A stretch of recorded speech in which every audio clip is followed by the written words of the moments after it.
Lukas 7 ayat 35, tetapi hikmat dibenarkan oleh semua orang yang menerimanya. Salam sukacita. Hari-hari ini saya melihat ada banyak orang yang tidak mengerti pekerjaan Tuhan. Dan mereka marah, kecewa, dan mereka menyalahkan keadaan. Karena apa? Karena mereka tidak bisa belajar percaya rahasia Tuhan. Maka dalam bulan ini kita akan belajar tentang rahasia Tuhan. Bagaimana kita meresponi rahasia Tuhan. Dan membuat kita menjadi orang yang bisa melewati, menangkap, bahkan menikmati rahasia Tuhan. Saudara, rahasia Tuhan adalah surprise. Rahasia Tuhan adalah sesuatu yang mulia. Rahasia Tuhan adalah kemuliaan. Rahasia Tuhan adalah sukacita. Karena itu mari kita belajar menikmatinya. Dan kita mau baca satu ayat. Ayat yang pertama yang saya bacakan Lukas 7 ayat 35 bunyi. Karena Yohanes Pembaptis datang. Ia tidak makan roti dan tidak minum anggur. Dan kamu berkata ia kerasukan setan. Kemudian anak manusia datang. Ia makan dan minum. Dan kamu berkata lihatlah. Ia seorang pelahap dan peminum, sahabat pemungut cukai dan orang berdosa. Tetapi hikmat dibenarkan oleh semua orang yang menerimanya. Saudara, ada begitu banyak orang begitu mudah menghakimi.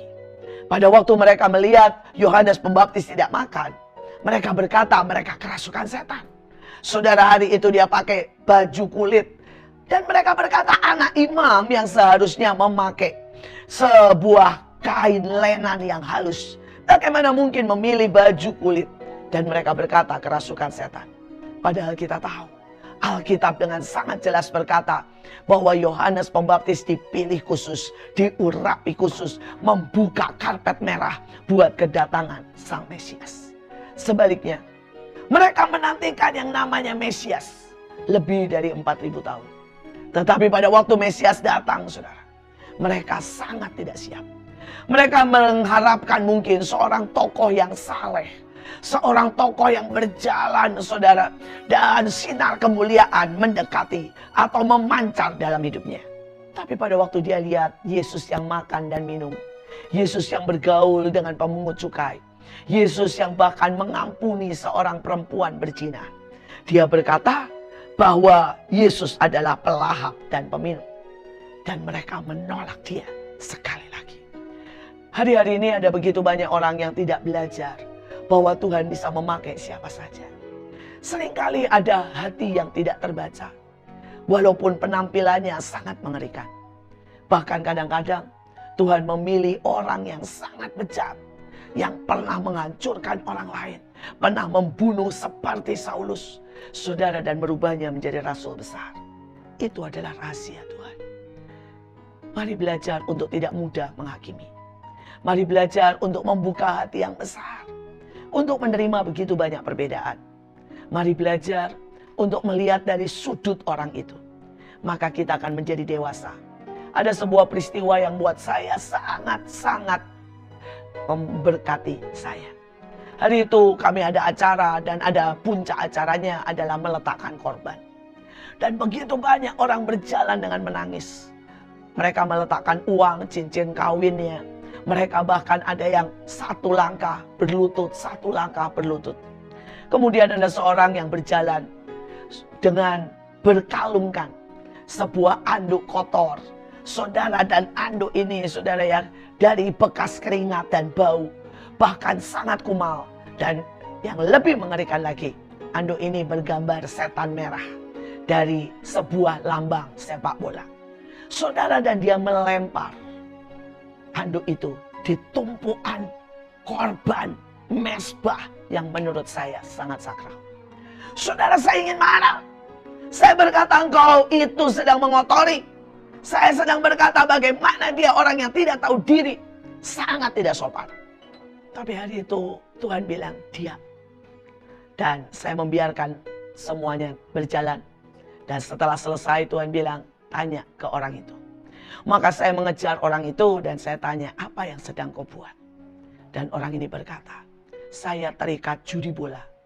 Dan saya juga selalu menganggap sepak bola adalah Tuhan saya. Tapi hari ini saya dilawat Tuhan. Dan saya berkata, Tuhan, saya berhenti untuk lihat bola. Bahkan saya meletakkan ini selalu anduk yang kumal ini yang saya selalu pakai. Apalagi ini adalah lambang daripada sepak bola favorit saya. Ini yang saya selalu angkat. Saya pakai buat tidur. Dan hari ini saya mau putus hubungan. Karena itu saya lempar ke sana.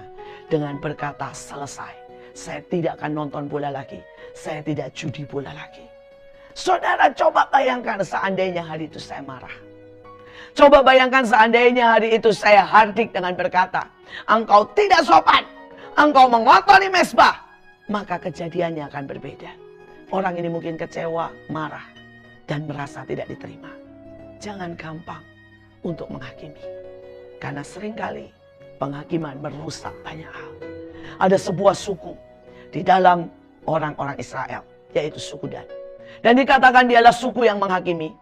Dialah suku yang sebenarnya selalu menjadi hakim. Saudara, dan dia dengan sangat mudah berkata, kenapa suku ini begini, kenapa suku itu begitu. Dan dia benar-benar suka untuk merendahkan yang lain. Dan yang mengagetkan pada waktu di Wahyu, suku ini hilang. Suku ini tidak tertulis lagi. Saudara, kenapa dia tidak ada di bilangan suku-suku yang spesial dipelihara Tuhan? Persoalannya karena menghakimi. Mari belajar untuk percaya Tuhan punya rahasia. Tuhan tidak bisa cerita kenapa dia memilih seseorang. Mungkin orang ini sangat jelek. Mungkin orang ini tidak berpotensi. Mungkin bahkan orang ini pendosa yang jatuh bangun. Tetapi itu akan menjadi rahasia. Karena mungkin di dalam malam-malam sendiri dia menangis.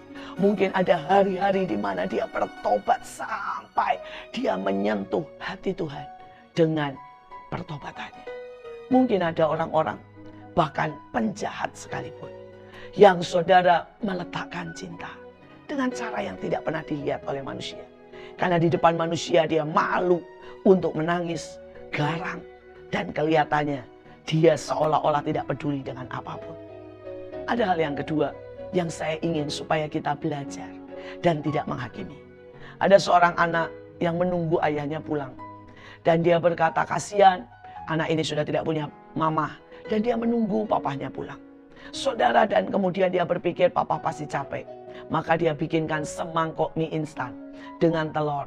Dan papanya tidak datang-datang. Dan dia keluarga miskin, tidak punya saudara ya tempat untuk menyimpan. Dia bilang, saya pengen bikin surprise. Dan saya pengen supaya mie ini tetap hangat. Maka dia taruh di ranjang ayahnya, ditutupi dengan selimut. Yang dia atur sedemikian rupa. Saudara, pada waktu ayahnya datang, saudara, ayahnya tidak lagi peduli karena dia sangat-sangat letih. Dan dia langsung loncat ke ranjang. Dan pada waktu dia loncat ke ranjang, mie itu tumpah. Dan itu membuat dia sangat marah. Dia berkata anaknya makan mie instan di ranjang. Dia gebukin anaknya. Saudara, dan anaknya cuma bisa menangis. Dan sejak hari itu, hubungan ayah dan anak ini kerek. Dan mereka tidak pernah lagi bisa saling mengerti dan saling mengasihi. Tiba-tiba ada sebuah tembok tebal antara ayah dan anak. Karena apa? Karena kita tidak belajar sabar. Karena kita begitu mudah menghakimi. Karena kita begitu mudah marah, bereaksi negatif tanpa mencoba mengerti dari pihak yang lain. Kenapa gereja pecah? Kenapa ada banyak orang saling menuding dan sesat? Kenapa ada begitu banyak perpecahan? Kenapa suami istri hancur? Kenapa keluarga berantakan? Kenapa ada begitu banyak perselisihan? Seringkali karena kita tidak bisa punya hati yang besar untuk percaya ada rahasia Tuhan di mana setiap orang berurusan dengan Tuhan. Mari jangan mudah menghakimi. Miliki hati yang besar, miliki sebuah hati yang mau menerima perbedaan. Mari datangi dan coba tanya tanpa praduga, tanpa prasangka. Maka kita akan melihat ada unity, ada persatuan di antara kita. Tuhan Yesus memberkati.